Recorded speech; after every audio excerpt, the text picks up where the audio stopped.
yan, mga Madre de Agua na pinambakod na rin namin para yun nga makatulong sa pagsalag sa malakas na hampas ng hangin.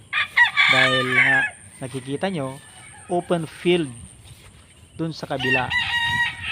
Pagka humangin yan, boss, napakalakas. Bugbog ang katawan ng ating mga manok. At hindi lang yung mga yan nakakapagsalita. Ang epekto po sa mga manok, para sa aking eksperyensya, na laging nahahampas ng hangin, ay lagi pong masakit ang kanilang pangangatawan at nahihirapan po kaming mapalabas yung kanilang totoong abilidad.